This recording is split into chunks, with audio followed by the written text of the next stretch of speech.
Thanks for coming. I'm Louise Devine, and together with my husband, we run Turkey Hill Farm, or Turkey Hill Farm runs us. Runs us ragged, mostly. This you can, and this is Herman. I'm Herman Holley, Louise's husband. Oh, I'm Herman Holley, Louise's husband. See, I didn't. Lucky guy. Yeah, I didn't know that Herman was going to come with me. I mean, it was going to be me. So, Stephen is doing the table at the market. So he said, "Yeah, Herman, you go ahead." And so I was like, "Oh gosh, you know what'll happen? We'll start talking about soil, and then we won't get to talk about winter gardening because Herman will just be talking about soil, which is pretty much he's the soil man, he likes to say."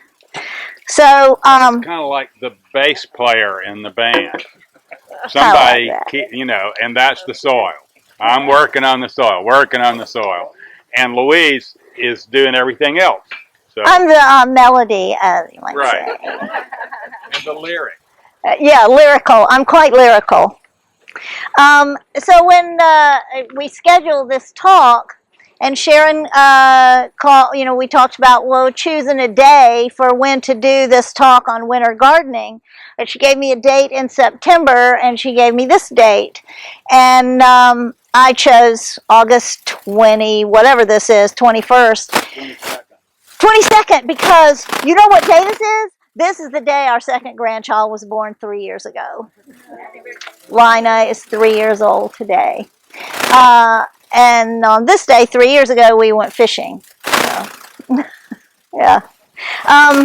So I chose this day, and then this week, she called and she was like, you're doing it on winter gardening, and we don't have any winter plants to sell. We don't have any sets. You're going to talk about winter gardening, and our collard plants haven't come in yet, and our kale plants haven't come in yet. I'm like, ew, calm down, because there's so much more that we can talk about than, oh, did you get your kale plants yet? Because if you wait until I'm going to go get my kale plants, you're behind, which happens to us a lot.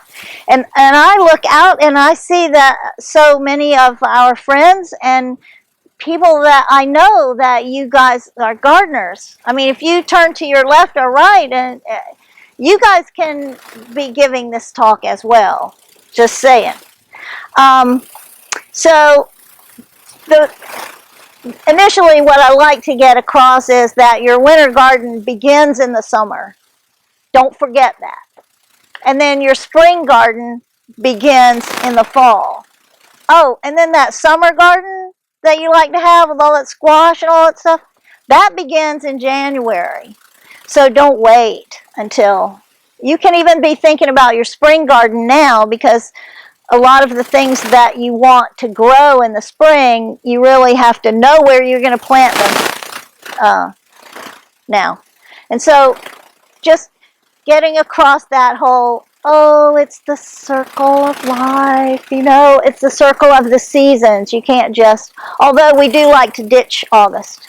It would be nice to ditch August altogether. But so the first thing that you have to concern yourself with for your winter garden, of course, is the soil. I don't know what you want me to. You build healthy soil. That's what you're doing all the time. If you're growing organically, your job is to provide an ecosystem for microbes that make the whole thing work, and it never ends.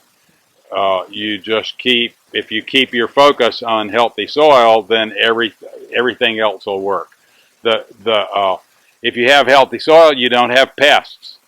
Except the only pesticide we use is BT, which is an organically approved pesticide for caterpillars, which we use on tomatoes, and to a certain extent we use it on winter brassicas, cabbage, collards, and things like that. Although as our soil gets better, we don't typically have to do that in the winter.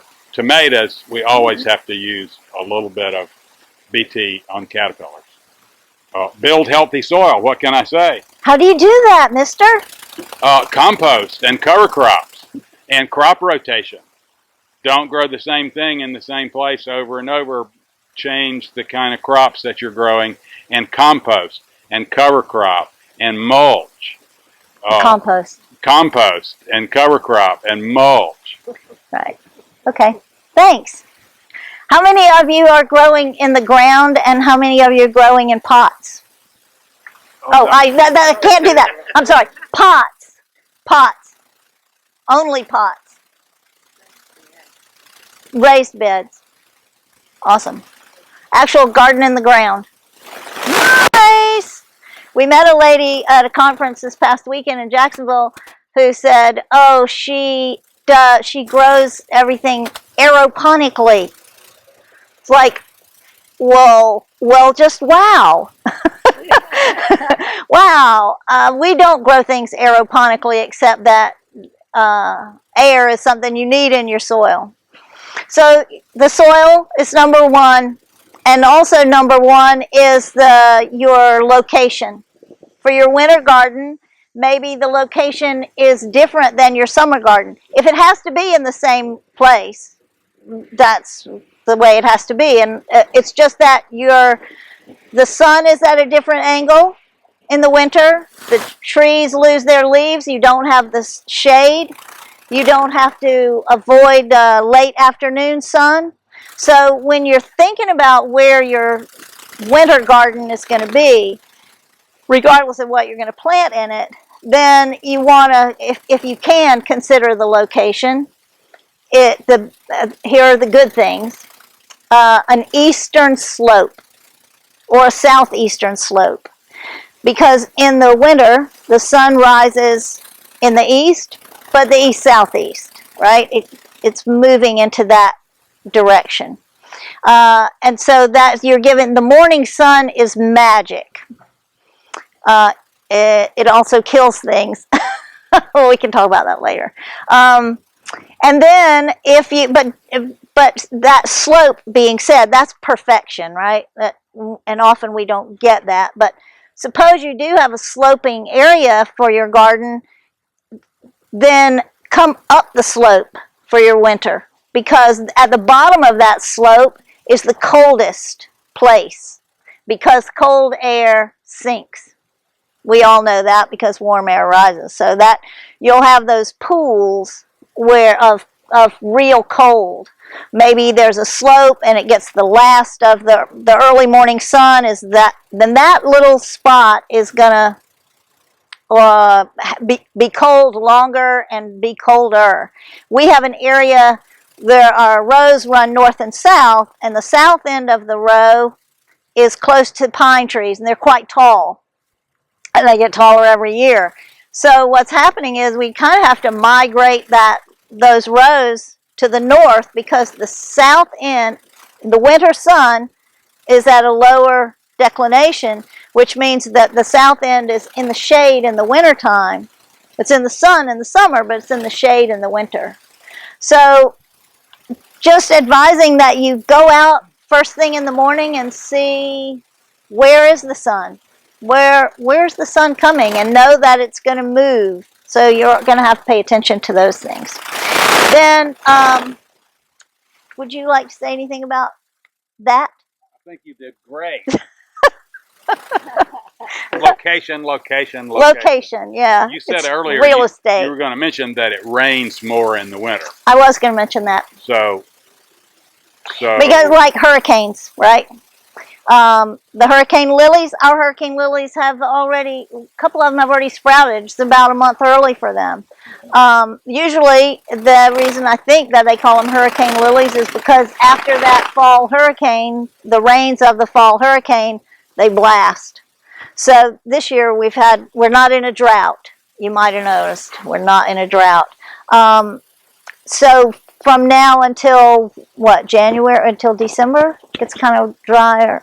Yeah, from now till December, you're going to have more rain. So that's another thing to consider when you locate this garden, is the drainage. like, oh, this is a good spot, but you notice that it puddles there.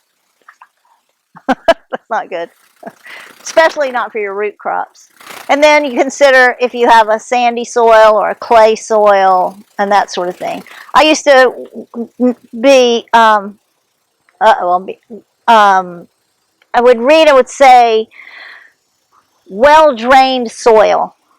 What is that? You know, I was like, why don't you want the soil to hold the moisture? Now, after 20 years, I'm starting to get the idea that it has to hold a certain amount of moisture, but not be soaked. So a sandy, something, you know, a little sand in it. So what you really want to know, I think, is what can you plant now? Well, come on, Louise, what can we plant now? I'd like to encourage that you plant things from seed. You can plant kale by seed. You can plant your collards by seed, and you can just put them in there. And then when they come up, because they will, trust that, then you can thin them and eat those thinnings, or you can pull those thinnings out and transplant them. And then you're going to be a little bit ahead of the game by seeding that now. The trick of seeding those brassicas, of direct seeding the brassicas now when it's warm, is the caterpillars. Because they could all come up, it'll be so awesome, and they look so great. And then you go out and they've all been eaten because you're pushing that envelope. And that's another time when you see, oh, I have a lot of pest pressure. And that's because maybe you're pushing that season a little bit. You know, if by trying to get those brassicas and those collards and cabbage and all that going now, then you have to get through the bug window. Yes? We're going to want to shade these plants this time of year. If you transplant this time of year, definitely. And we have a system. Will you tell them about our shade system that we use? The hoops. We use wire hoops. Well, actually, they're called ladder. It's galvanized wire that looks like a ladder with the rungs far apart that goes in concrete block walls, not the stuff that goes in the slab, but sometimes they have them at Home Depot. And so you can use a single wire, but these things work very nicely. They come for 8-inch blocks or 12-inch blocks, you know, in different widths. And so they are 10 feet long, and so we stick each end in the ground, and then they're a little less than 10 feet long because some stuck in the ground, and then we put 10-foot wide shade cloth over the, you know, if you can do it, you know, but something like that. Plastic pipe, wire, somehow you can put over a raised bed. It's a very neat thing. You just go just outside or just inside the structure and have a hoop, plastic pipe, wire, whatever. And then you can put shade cloth over it now. And in the winter, you can put frost cloth or plastic for extreme cold and make a little microclimate. And where do you get those ladders? Home Depot has them sometimes.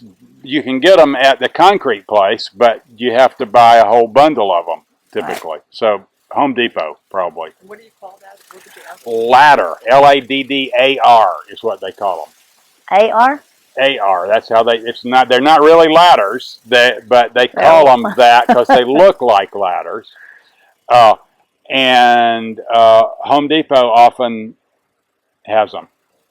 So you use that on your seedlings or just on your transplant? We use it to make structure, and when we transplant in the heat, we always do that. We'll put always shade them. Spray irrigation. We grow on beds about as wide as this table, right?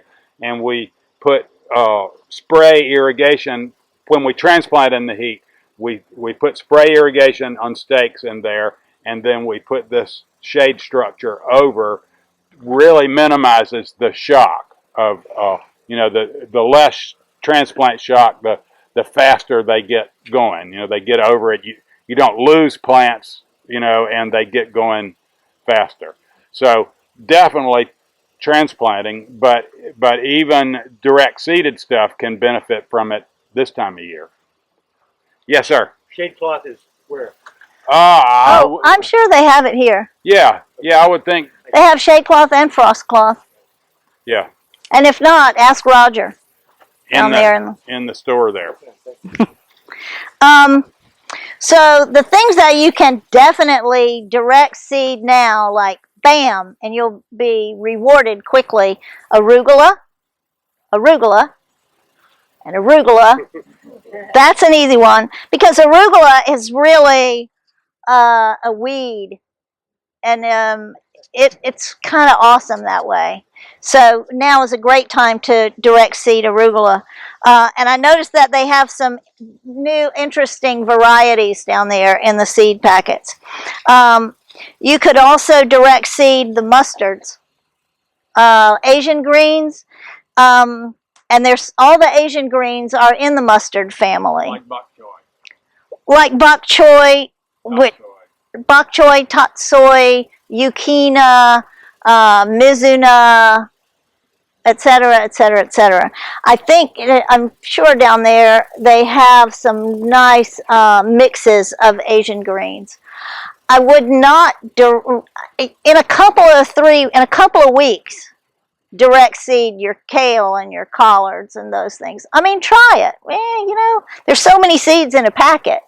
And if you say, well, I'd like to have 5 or 6 collard plants, and you buy 5 or 6 collard plants, you're going to spend the same amount that you would spend for, let's see, $1.69 for 6 grams. There's thousands and thousands of collard plants in here for $1.69. So it's cheaper. Or let's call it more economically efficient. Cauliflower, wait. Here's another great one to direct seed is rapini, the broccoli rapini. And definitely the arugula. When you see arugula in the 6-pack for sale, don't do that. Just don't. Because arugula doesn't like that stress of transplant. It hates it. So as soon as you get that 3-4 pack of arugula home and you get it in your garden, it's going to bolt to seed. So just saying. Yeah, or in the next few weeks. And rapini is not really a broccoli. It's marketed in that way, but it's actually more in the mustard. I mean, they're all brassicas, but the rapini is actually a mustard. It's a little bit spicier. Cilantro, that's another great one to direct seed. And if you really like cilantro, look, they have it in great big packages. That is a lot of cilantro. Cilantro is now. And if you like dill, now is a great time to direct seed some dill. Dill is going to get killed by the freeze. The cilantro will not, which is always weird to me because your tomato recipes have cilantro. It's a salsa with cilantro. And I can hardly ever get cilantro and tomatoes happening at the same time, So it's really a winter herb for us. The kale, we talked about direct seeding them. Carrots. Really? I'm telling you. The carrots, if you can get your carrots seeded now, you will have carrots before Christmas. If you choose the right carrot variety. Look on the packet or look in the seed catalog and it will say 85 days to harvest. No, that's too long. Or it'll say 65 days to harvest. Oh, okay, that sounds better. But what you didn't know about that days to harvest is that days to harvest is comes from the Iowa, right? It's from that latitude. So corn takes 45 days. Does that sound reasonable? No. What, 60? 90. In Iowa. 90. Here, it's going to take longer because our days are shorter. Weird. So when you look at the packet and it says this many days to harvest. Also, if you plant it in the fall, those days to harvest are going to be longer still than what the packet says. So don't hold the packet to it. It's just a little guideline. So I choose, there's one variety of carrots that I like called Yaya. And it is a hybrid, but it has, I think it's 65 days. And that's a great one too. The Nantes type, Nates. So the carrots, and when you seed the carrots, you just barely cover them. And then the trick is to keep it moist. Moist, moist. And it takes what, Lori, how long is it going to take them to come up? Like weeks, 2 weeks maybe. Don't lose hope. Just, sure. And make a little, and that soil needs to be really friable. It needs to be quite tender. If you have a really clay, heavy clay, then you can still do that, but choose short carrots that don't have to penetrate into the soil so deep. There's a Parisian market carrot that's a little round thing. So if you have really heavy soil, that's a great one to grow. If you have sandy soil, take those sugar snacks, which will grow this long. So it's carrots, dill, cilantro. Then again, you'll plant carrots again in December. Like some of the best March carrots I had were planted the day before Christmas, and they can survive the freezes. But you have to pay attention with a winter garden. No matter what's in that garden, you have to pay attention to the weather that you don't freeze them, because you can let them all die in the freeze, or you can cover them. Frost cloth is really a big savior for us. And then we're lucky also that we have plenty of room, and we do a tunnel, a big tunnel. Some of you may have been to the farm and seen this. Then lettuces. Let's go Swiss chard and spinach. Swiss chard, spinach, and beets are all in the same family, right? So they all need the same. They all need this certain thing, and that's a sweet soil, which means a higher alkalinity. So if you've always had trouble with chard and beets and spinach, it may be that your soil needs not bone meal. Is it bone meal? Does it? Bone meal will raise it. Calcium. So dolomite, lime. So you might need to lime your soil. And you lime the soil now, and then in the spring you can plant that spinach, and because it takes time for the lime to get in there. Who has a question? Somebody asked me a question. When do you direct feed the spinach, chard, and I would say a little bit later. When to direct seed those spinach, chard, and beets? A little bit later. Because just as with lettuces, there are some varieties of lettuces that will not germinate as long as the soil is warm. That's a waste. So, and a great place to find that out is in Johnny's seed catalog. Johnny's has little, or on their online catalog, they have a little chart that tells the optimum soil temperature for germination. And you'll always read, never transplant beets. Beets, they can't be transplanted.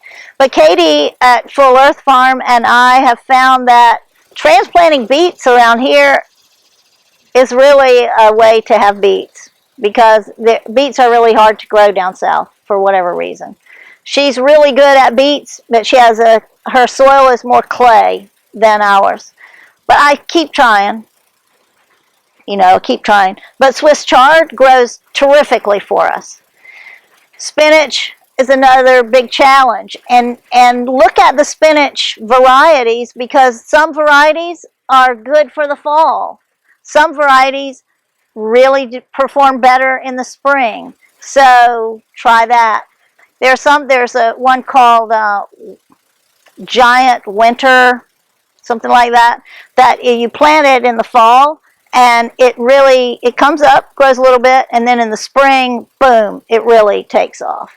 So that's really, when you want to talk about winter gardening, it's kind of hard to keep it to winter because you keep rolling over into the spring, which brings up garlic.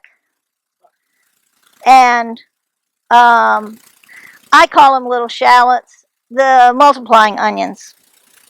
This is a local heirloom that when we bought the farm, the man who sold the farm to us gave us this one that he'd been growing for a long time. And then the elephant garlic, as you know, is kind of endemic around here. And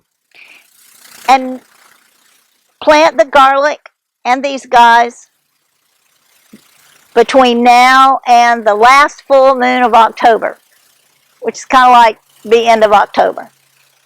And that brings up, if you're going to plant by the moon or the sun, or some people think that it's hokey, but we know it's not really hokey, it actually works. And you can get calendars that tell you when's the best time to plant. Yeah, definitely.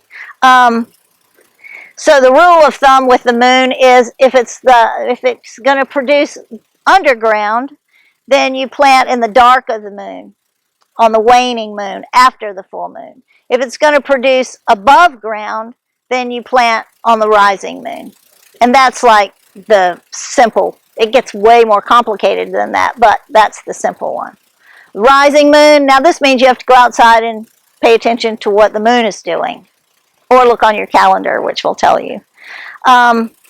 Will you tell about how we grow these with the mulch and all that? Yeah, well, we grow everything the same way. Yeah. We prepare a bed, clean up the bed, and we set both things about 6 inches apart, 3 or 4 rows on the bed, 3 rows, 4 rows, and then we put drip tape between them, and then we mulch the whole bed with compost, a couple inches of compost that covers the drip tape and these guys. And then here's the wonderful thing about both of these crops. Then we cover, in the case of this one, the bigger, stronger, we'll put a foot of hay that'll settle to 6 inches. With these little guys, you have to half that, maybe 6 inches of hay that'll settle to half that. And both of them will, when they sprout, they send up a thing. The sprout, the end of it, nutgrass is this way too, is like a spear. It'll go through plastic. It'll go, until it comes to light. When it comes to light, then it softens and starts to open. So you can put a heavy enough mulch on either garlic very easily. Shallots, you have to be a little more conservative with the thickness so that you don't have to weed. Yay! We have the drip tape under the compost mulch and the hay mulch, and so all you have to do is water them when they need it. Turn on the supply to the drip tape, and maybe keep the weeds from running in from the edge, and there they are till June harvest time. For this, we harvest in June. These guys, you can harvest through the whole winter. You can pull scallions, either the whole bunch or just a few from the bunch, because each one multiplies. This will make from 6 to a dozen plants. One of these multiplier onions will multiply, and so you can take a few through the winter as green onions. Yes. I was interested if you have recommendations for the small toad garlic. I know people grow the elephant here. I have seen people sell and say they grow small toad. I have not. Who is that? Let's see him. Who is that? Oh, I don't know. Yeah. The growers. I just see them in the market. Yeah. This elephant garlic, as it's called, or the botanists say that it's really a bulbing leek, but it sure tastes and smells like garlic. Uh, Grows great here. I mean, it's endemic all over the southeast. When it's in a place that has a little fertility, it just keeps on going. We keep trying. I think maybe we've given up now. Oh yeah, never mind. The small What I garlic, said. and we get our planting stock back, and that's about it. And I don't know what's the deal. I mean, we've tried over and over. We sent to Louisiana for, okay, same climate, theirs will work. No, not for us. So we have had no success with the tiny garlic. And Full Earth Farm, same thing. You know, we have very sandy soil, which usually is good for roots. They have clay soil.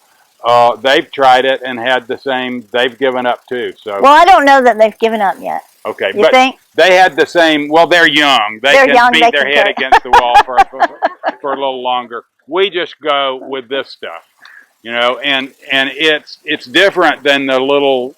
This is not as strong. This is a vegetable.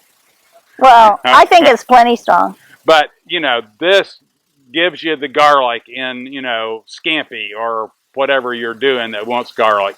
This works. You use a little more of it, but it's very easy to grow if you give it the fertility and some access to moisture. Then you can put a heavy layer of hay or straw or whatever you use, and they'll come up through it, and then it's work free. You know, no weeding. It's kind of work free. Well, through the winter, it's work free. And with the elephant garlic, the awesome thing about it, because it is a leek, is that you're going to harvest the green garlics starting around January. Some people will harvest it earlier. I like for them to be about this big around. And if you've mulched them, planted them deep, mulched them deeply, then you're going to have a leek that's like, you know, this much white on it. It's great. So you've got a dual purpose. And let's see. So 2, 4. Say you've got 5 cloves in this bulb. So you plant those 5 cloves, and that will give you 5 bulbs. So you're going to end up with 25 cloves. So the goal is try not to eat all of it and save some for to plant again. And then the elephant garlic, I brought it with me, but I don't know what I did with it, makes these little brown dewjobbers, corms on the outside, which you may have seen. And if you plant the corms, pretty much as soon as you take them out of the ground, put them back in the ground. If you plant those corms, they're going to give you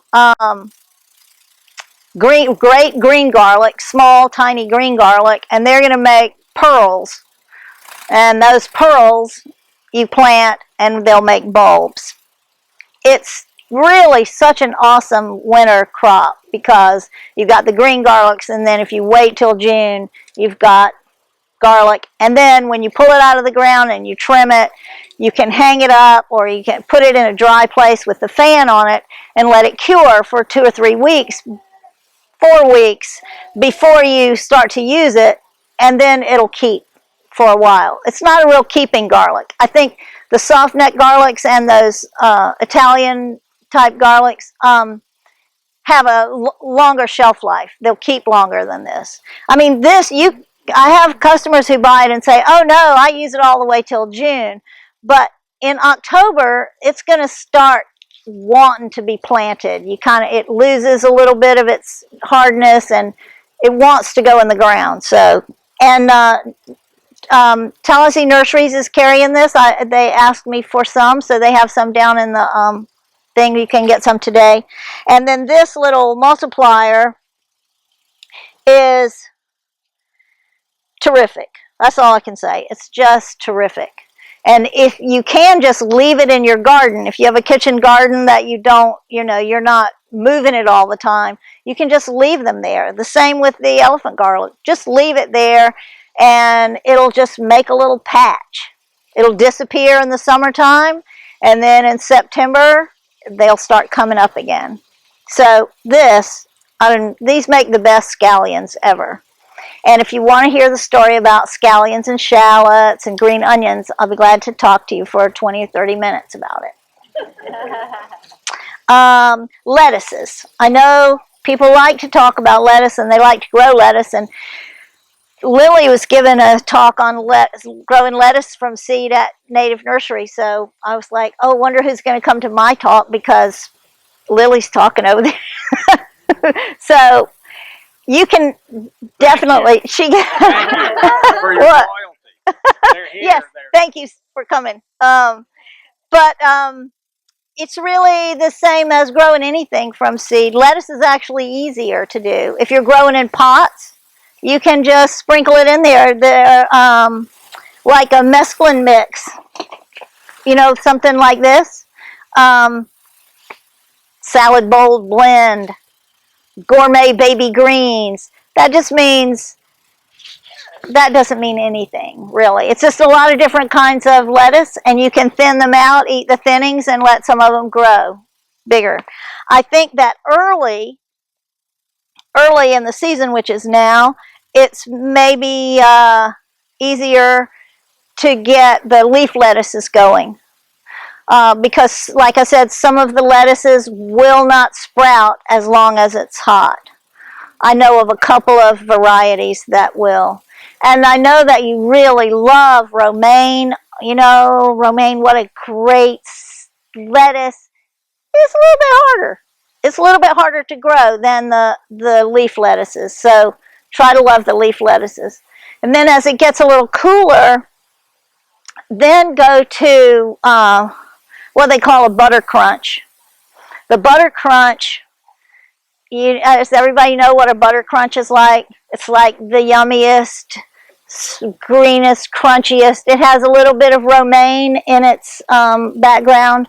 And the romaine has a short window in Tallahassee because the rib, because you have that nice wide rib, it's doing great and you're so happy, bam, they freeze. They suffer from the frost more and more readily than the leaf lettuces do. The leaf lettuces, you can cover them with frost cloth for the night and they come right back. And the romaines, you look at them and say, oh, nice, they look good, they survived. And then when you go to cut it, the ribs are all brown. They lost it.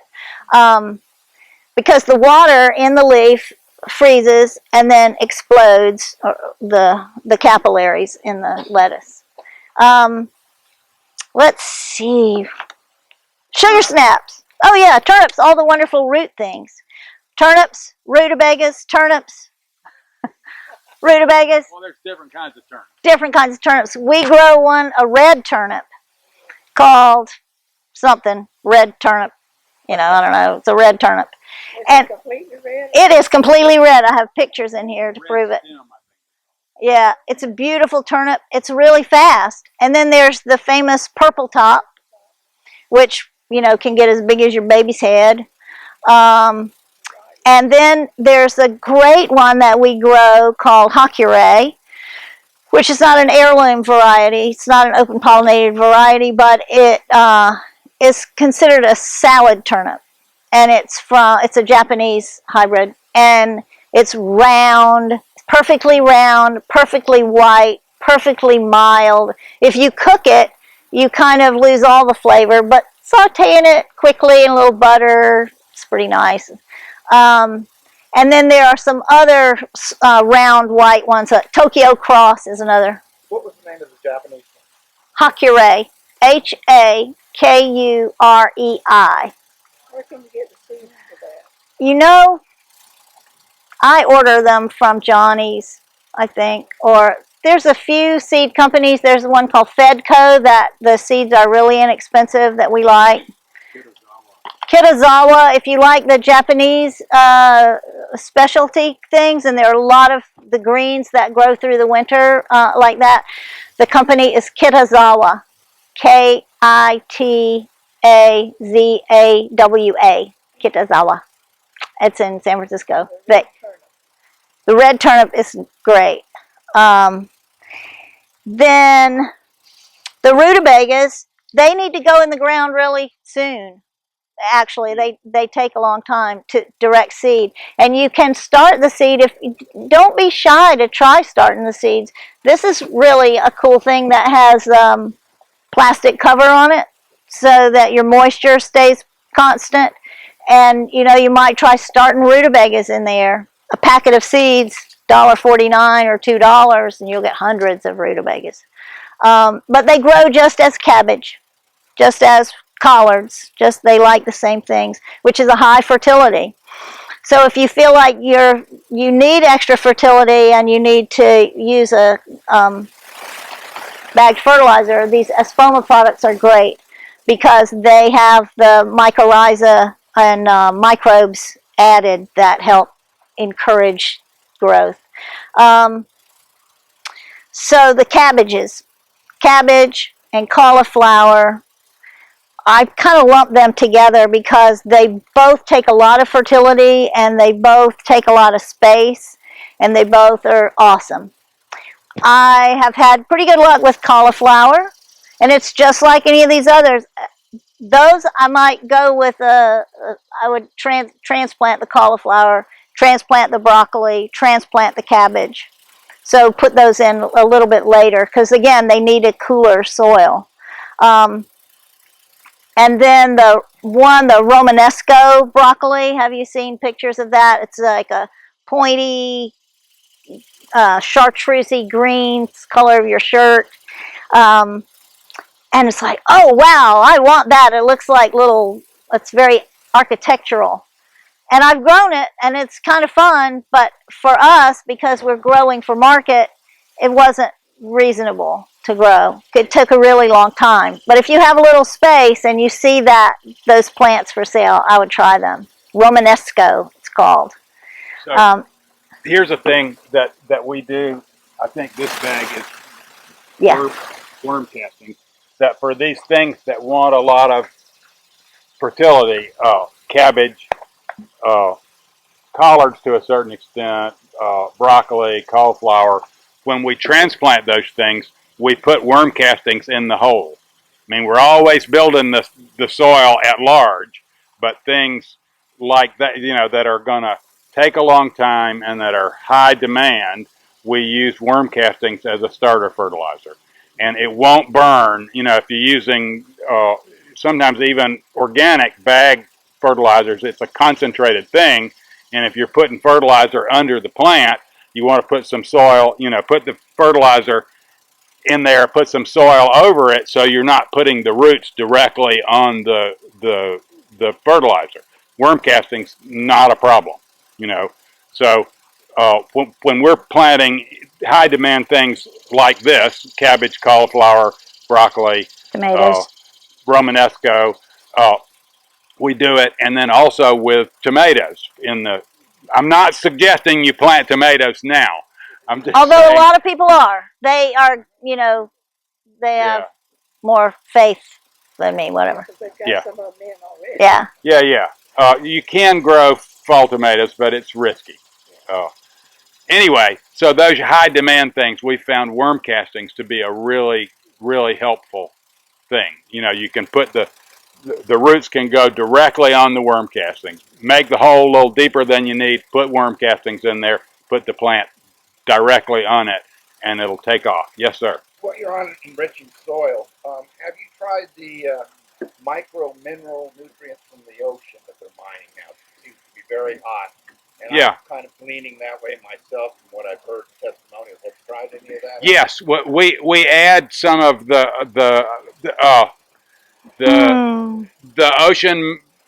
The ocean has the perfect blend of minerals, maybe a little too much sodium, and so there are ocean products from several different sources that you can get to use directly. Or what we do is when we foliar feed, we add some of those minerals in the foliar feeding. The foliar feeding is just liquid fish emulsion, basically.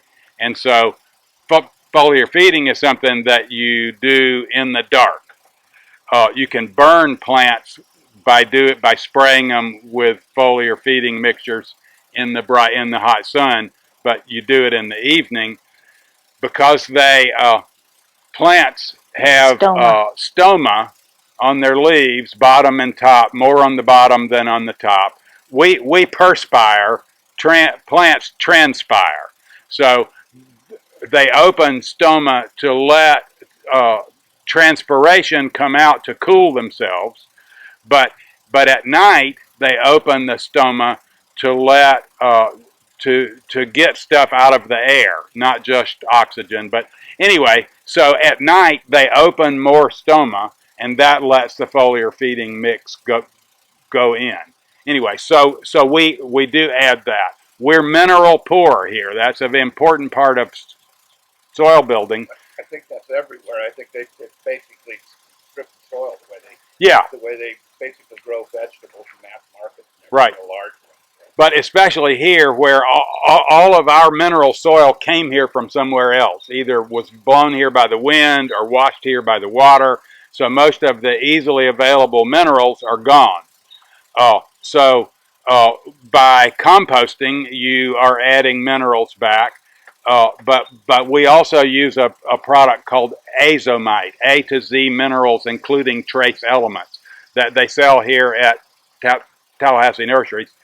That is a volcanic clay that's dug up in Utah and bagged. And the ocean minerals is another way to do that. We use it, as I said, mostly in foliar, not, we don't spread it on the soil. We spray the foliar stuff in the evening. Yes. We get a anything with big leaves. But especially in the winter, lettuce, things that you want to keep growing very fast. We're always building our soil, so it's getting, we're doing the best there. But lettuces, if they don't keep growing fast, then they are not sweet. And so when it gets cold, everything in the soil slows down.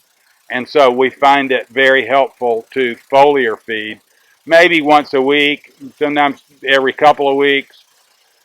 Louise would like if I got to it every once a week, but I don't always get to it that often. So when things have just been transplanted, that's helpful. They're trying to get their root system going, getting a little boost through their leaves is helpful.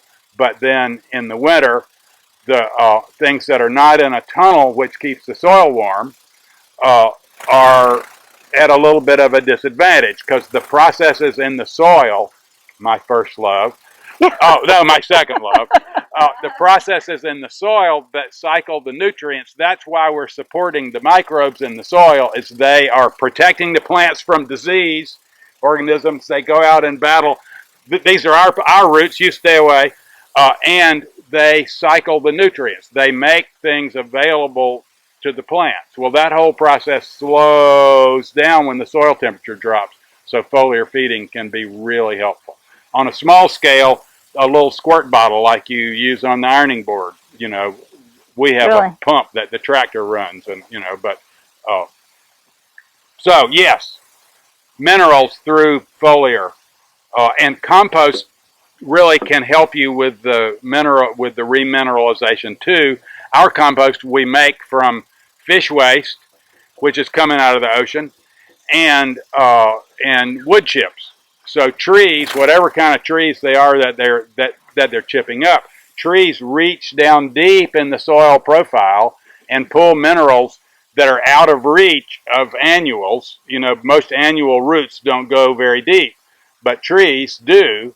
And then trees bring all that stuff of life up into their branches and leaves. And when they chop off the branches for the power lines and chip them up, then they're bringing us those minerals. Or if you're composting leaves, it's the same deal. The trees are pulling minerals from deep up in the soil, putting them in their leaves, depositing them on the surface. Pretty intelligent design, I'd say. It's like magic. But you know what? You can also, Tallahassee Nurseries has this great mix, especially if you're in raised beds, you can use this stuff. Fox Farm soil fertilizer. It has ocean fish stuff in it, and anyway, it's great. And then you can buy the bagged compost. Mushroom compost doesn't actually have mushrooms in it. It's what they grew the mushrooms on. So radishes. Radishes are one of those things that's like, there's a very narrow window here in Tallahassee that can support radishes. So right now, yeah, then they're fast. Like 30 days, you got a radish or less. The cherry bells or the little round red ones, you can seed them immediately and have radishes quickly. And anyway, I could just reach in here and pull out fennel. Awesome. I would try, this is one that you might try starting from seed to transplant. I've tried direct seeding it and not had really good luck, but it definitely loves the winter time. And if you can protect it through the really cold time, it's fabulous. Let's see. Chard. We talked about that. Rainbow chard is awesome, but that Ford Hook Giant, it's the thing. And then there's winter radishes. This one is watermelon something something. They call it a watermelon radish because it's kind of greenish on the outside and red on the inside. Watermelon radish, and it grows through the winter, and it can take a light frost, but not a really heavy freeze. And also daikon. Daikon gets as big as your arm, but you can get them, eat them smaller. Daikon is one that is used a lot for pickles, and these are used a lot. I saw a thing the other day where they sliced them super thin and soaked them in ice water, and then used them for dip. Your tahini dip. Mustard spinach, or this red giant mustard. They use this in landscape design now. You see it sometimes on Talcor buildings. They're using this red mustard. Awesome. Goes all the way through the winter, and then you can eat the rapini in the spring. Rapini, it just means flower stalk. And mustard spinach, well, it's not really spinach, it's mustard. Lettuce. Ooh, butter crunch. Really, it's my favorite winter lettuce. But it has to be protected because it's a little more, little gem. It's like a teeny tiny romaine and crunchy, and these can take some cold. How am I doing? Chives. You can direct seed chives. I mean, try it. Why not? Parsley. Do not direct seed parsley. Buy the plant. But you can start these seed. Try starting them in, in a flat. They take a long time to germinate. I'm always like, oh gosh, too bad. The parsley failed. No, it just needs another week, and then it comes up. It's just amazing that these tiny little things, tiny little seeds make a plant. But if you go to the nursery here or wherever and buy a parsley plant to transplant, don't get those ones that are in a 8-inch pot or a gallon pot, or get the small ones, because the ones that are in that big pot, even and if it's in a 4-inch pot, that's okay. Just check that it's not totally root bound, because those plants, parsley that's in a 1-gallon pot, that's done, y'all. That doesn't have, it's too old. Get one that you plant it now, and you'll have parsley in the spring. If you want parsley in the fall, then you need to put that parsley in the spring. You plant it, you transplant it in the spring, you baby it through the summer, you let the caterpillars have their way with it, and then it comes back in the fall, and you have parsley in the fall. Herbs. You can start these from seed. We do, but the fall is really the best time to transplant your perennial herbs. If you say, oh, I wish I had an herb garden, I'll wait till the spring so I can put out my herb plants. No, no, no. Now is the time to put out your herb plants. Rosemary, thyme, marjoram, I don't know. What are the others? Oregano. Yeah, put them out now. They'll get their root system established through the winter, and in the spring, la la, you'll have them. Ma'am? Parsley. So we still got parsley. Yeah. I should just leave it? Yeah. You can trim it back to nub, and it'll come on. And then, I mean, when did you plant it? In the spring? Yeah. Yeah, so this parsley that you planted in the spring, if it was seeded in the spring, is gonna, if you got the plants from us in the spring, then it's gonna, this fall is when it's really gonna produce. So plant some more parsley plants now so that you'll have parsley in the spring or in February. Celery, oh, I'm so glad you mentioned it. Because who knew that Sanford, Florida was the celery capital of the country? I mean, I didn't know that. Yep, the first time I grew celery, somebody gave me some celery plants in January. And I was like, okay, well, we'll try it. And wow, it was so great. Did terrific.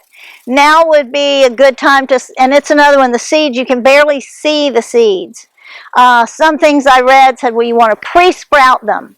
So you put those seeds between damp paper towels, put those damp paper towels in the Ziploc and wait about a week and a half or 2 weeks, and they sprout, and then you take the tweezers, and then you plant those little sprouted things into a little 2-inch pot or something. And I did that for several years, and it worked great. And then last year I was like, yeah, you really? And we just seeded them, and then when they came up, again, they're like parsley, same family. They're biennial, and they take a long time to sprout. But yeah, it's a great one to grow in the winter. It'll suffer in the freeze, but we all suffer in the freeze. Do you have any varieties? The one I like the best is Tango. There's one called Utah that's good, but Tango is a little more, I don't know, it's more vertical. And if you plant them really close together, they'll go up. If you plant them further apart, they'll spread out.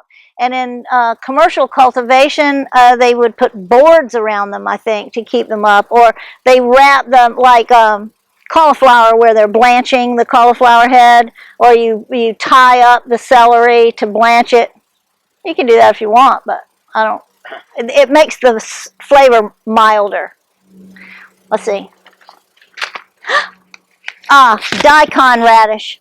That's the one that can take it through the winter. Oh, what about flowers? Flowers, dianthus, they love the winter. Now is the time also, a little bit later in the fall, to plant this bishop's lace, what's it called? This is like Queen Anne's lace, but different, like that. And also, the fall is the time to direct seed larkspur. Who knew? It's so easy if you plant it in November. And then another thing that we did one year that worked out so great was sugar snaps. Sugar snaps we think of as a quintessential spring product. But you can, if you like to gamble and you want to give it a try, I would wait till September and direct seed sugar snaps. And they need structure to climb on, but you could have them for Thanksgiving. If we don't get that killing frost like we got last year in October. So, our average first frost here until last year, which probably threw the average off a bit, has been November 15th. You can't really bank on that, but you can work around it. So if you say, well, I want to plant this thing, let's see, it takes this many days and it's frost sensitive, then count back from November 15th to see if you have time to get it in there.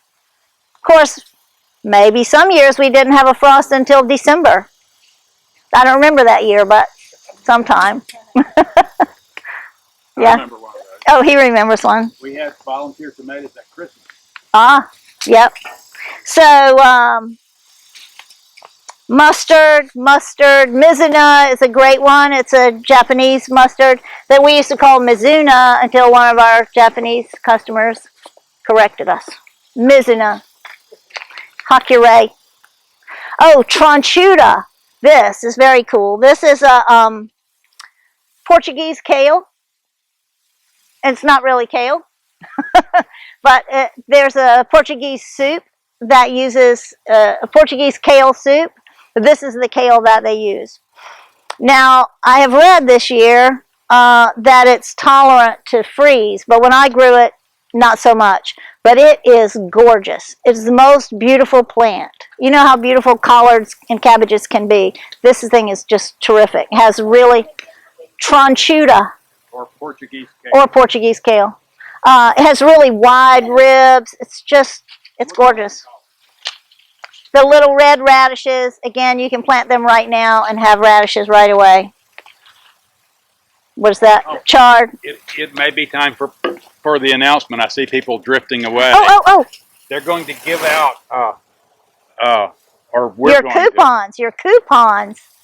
Everybody gets a pink one. Yeah, pink one and a green one. Right. Okay. You can do it. Yeah, 20% off today and 20% off later. And Roger's down there just waiting for you to come buy some of that garlic. He wasn't real happy. I mean, he was happy about it, but it was like, oh gosh, another thing for me to do. These little guys, the violas, which is the mother of all pansies. These also you want to plant in the fall. And you can eat them. You could call it a vegetable if you wanted to. No, And see, here's the sneaky thing about these seed packets. When to sow outside. Now they've changed it. Mild climates, late summer for fall, winter, and spring bloom. Actually, late summer, early fall for spring bloom. It's not really going to bloom in the winter. So I would try these. I was so proud of myself when I finally grew these from seed. Let's see. Oh, and mustard. Did I mention mustard? Mustard. And here are some sweet little carrots. This says 88 days. Plant July to August or March to June. If you count back from, and they can take frost, so it doesn't matter. I mean, they like it if you cover them up. Mullein. Mullein is an herb that you'll see blooming in the spring, but you have to plant it now in order to get that far. And sweet peas. It says late fall. You can plant them and then you have to baby them through the winter. You have to really take care of them. But you cannot push these. You got to plant these in November. And plant them away from your regular seeds so you don't get mixed up because those are bad for you if you Eat them. Yeah, these are poison. The larkspur, the dianthus, and butter crunch. Again, let me say, it's a really easy lettuce to grow too, and so cute. So I want to interject. You knew it had to come. Yeah. We have very limited success direct seeding lettuce. That just like the parsley, the carrots, the celery, they're right on the surface and they have to stay moist for a while. And that's tough now, even if you put shade over them. So mostly we start lettuce in flats this time of year in a shade house and then transplant those plants. Oh. Louise keeps us trying direct seeding. Direct seeding is more efficient, because there's less work in it. But for consistent good stand of lettuce, we start them in a flat and transplant them. Well, And celery, I'm not sure if it was clear. You can start now. You can do celery twice. You know, you can plant it in the fall and harvest it in the winter, and plant it in the winter and harvest it in the spring. Right. It depends on when you're going to harvest that lettuce. If you like a lettuce mix, a mesclun mix, direct seeding is the way to do it, because you're going to harvest it when it's a baby. It's going to grow back and you're going to harvest it again. And that's where we fall down, is that we don't keep up with it. It grows faster than we can get at it. Well, and where we fall down is it takes a while for them to germinate, and they don't want to dry out, and they're right on the surface. You know, so if you're on top of it and you'll spray them 3 times a day, like you have to do your carrots if you want them to come up, then you can direct seed lettuce. But I don't keep up with spraying it 3 times a day or something, and so I have trouble. Carrots, you have to do that. And Louise cracks the whip, and so I turn on the spray on the carrots several times a day for weeks. But they're worth it. Carrots. Okay, I think we kind of covered it.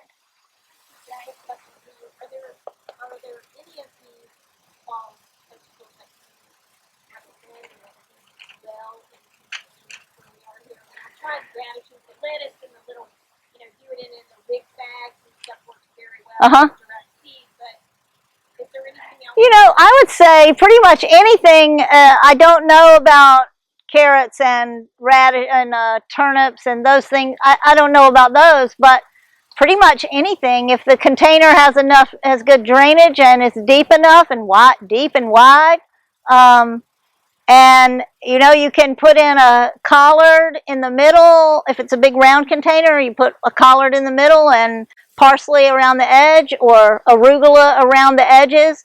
We do that in the ground. We plant a row of pole beans and arugula on the edges. Yeah.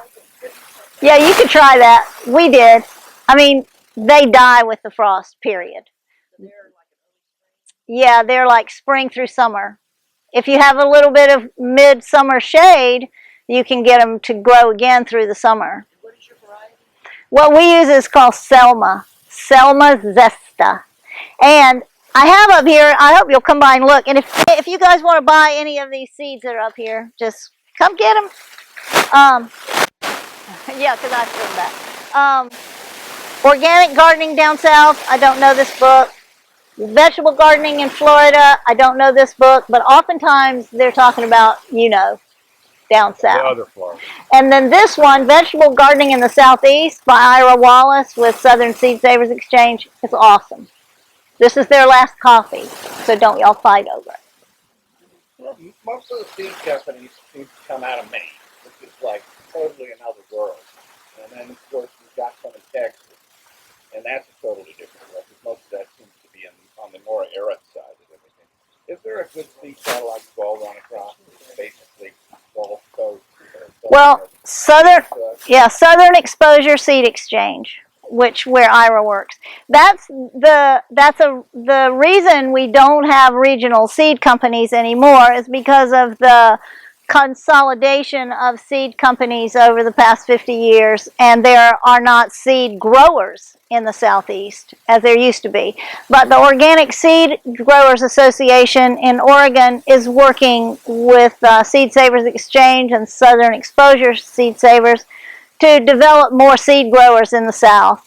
And the seed companies are in Maine, but their seeds come from growers all over the country. For instance, most of our broccoli and chard and those kinds of things come from the Willamette Valley in Oregon, because that's where they grow the best. I've tried to get some broccoli through to make seed, or kale through to make seed, and I haven't been able to do it. Keep trying. A friend of mine grows in the banana belt in Oregon on the coast, and we're both rated for 8B, and we're in different worlds. He cannot grow tomatoes. There's things he can't. No okra. There's things like that. And he says it's a hot day there, 79 degrees in the summer. So yeah. I am just wondering how they've got. So I find that I call us 9 in the summer and 8 in the winter. you know, we're a summer 9 and an 8 winter, which works better. My 9. Those are kind of fluid. Depending on the year. Yeah. We're just like Charleston. Yeah. You know, if you go that same coastline, it's like that. It's very unpredictable. Yeah. And Grambling has a Mhm.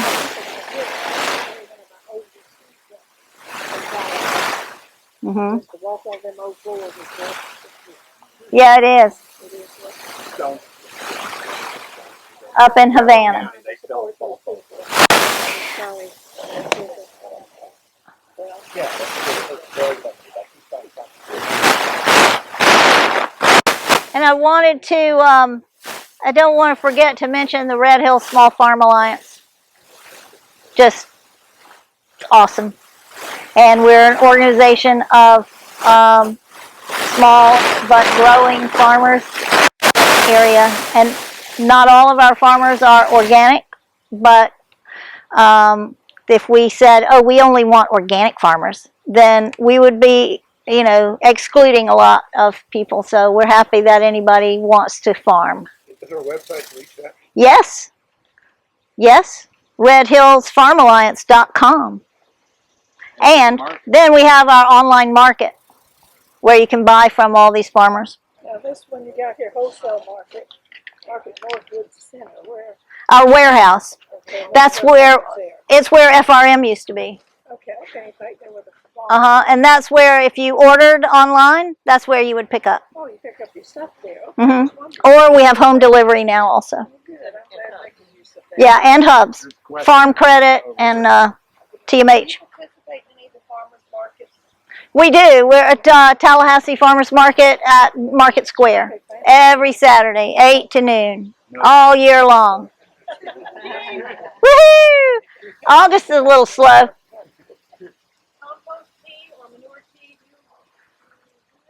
Let me defer to my husband, my better half. I don't know about better. No, not much anymore. It's a very useful thing, compost tea. But what you're doing with compost tea is inoculating your soil with healthy soil microbes. It's like sourdough bread. You take a little compost, or when I make it, I compost and worm castings, both of which have the microbes that you want in your soil, and put them in a brewer, which what the brewer does is keep it very aerobic, lots of oxygen. And you add some nutrients, some kelp and some molasses and some minerals, and depending on the brewer, it's 12 hours or 24 hours that you have this thing going, and it's kept very aerobic, and it's all bouncing around, and there are nutrients in there, so you're multiplying the microbes in the compost tea. But it has to be aerobic, or you multiply the wrong microbes. Okay, so it's kept. You can do it with aquarium stones, you know, but several. Anyway, so you keep this very, very aerobic, and you multiply the microbes, and then and then you spray the compost tea on your plants. You know, it's a foliar feeding sort of thing, somewhat, but mostly what that does is get the right microbes in your soil so that they can take over and do good work. Manure tea, what you're doing is just putting nitrogen and some minerals, and you don't want to spray that on the leaves. You want that as a soil soak. So it's just like adding fertilizer to the soil, not so much microbes. But the life on Earth is standing on microbes, you know. So our job as organic farmers and organic gardeners is to support that soil food web. Elaine Ingham is the you know, if you Google her, you'll find out a lot about we know more about what's up there than what's in the top 4 inches. I mean, there are thousands of unnamed beneficial microbes in the soil. Just there's no money in. Although she's found a way that there is. Her labs. Most wine grapes now are sprayed with compost tea instead of poisons because it suppresses the pathogens and supports the health of the plants. But they say if you take like that, put it in a bucket of water and let it sit for a month, as long as you stir it real good, a little bit. I don't know. But you can run into problems with things that go anaerobic. There's two broad classes of bacteria, aerobes and anaerobes. Anaerobes are like E. coli and they're great where they belong, but they'll make us sick if we eat them, right? Okay, so E. coli is just one example of an anaerobe.